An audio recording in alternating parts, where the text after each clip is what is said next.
So, hello, good morning everyone. Get ready with me po kasi po papunta ako ng practice sa Zumba namin. At ang aga ko nga po nagising dyan kasi may practice nga po at samahan niyo po akong mag-get ready with me. At ayan guys, mag-ayos muna tayo ng buhok kasi hair is life nga po. Tara po, samahan niyo na po akong lumabas dahil po tayo ay maghihilamos na.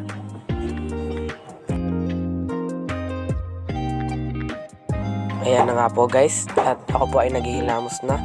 Kailangan po natin maghilamos pag umaga kasi po para po matanggal po yung ating mga muta-muta, yung kadiri. Ayan na nga po guys, nagpupunas na po tayo ng muka. Mas recommended ko po ang tissue para po mas gentle po siya at hindi po masakit sa muka. Kasi po pag po yung mga towels po is may bacteria po dun. Mga natitirang bacteria after po natin maligo.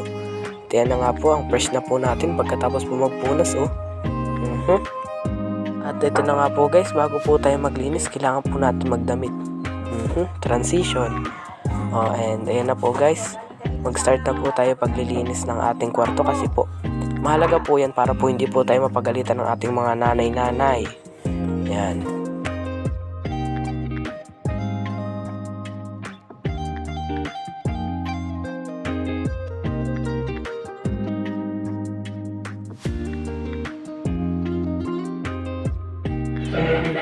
So ayun guys, tapos na po tayo maglinis ng kwarto ko at samahan niyo naman po akong kumain. Let's go!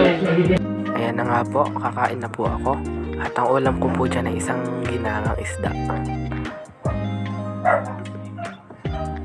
At syempre po, huwag po natin kakalimutan magpasalamat po sa Diyos sa mga pagkain nating natatanggap.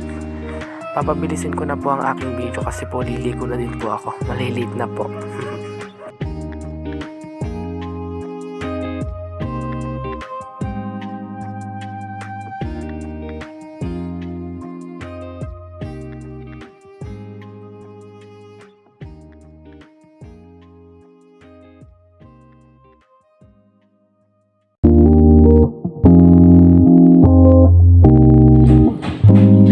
So, tapos na po akong kumain at samahan nyo naman po ako maligo.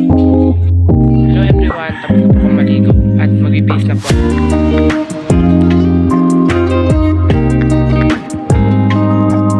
At ayan nga po guys ang ating suot. At pagkatapos po yan, mag-toothbrush na din po ako at mag-i-skincare na.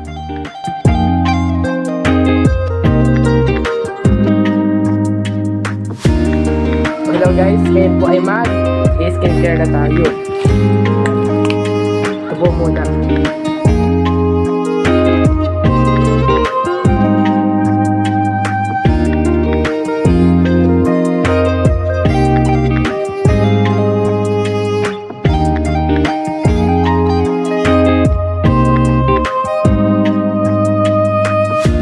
Ito po yung ating facial cleanse.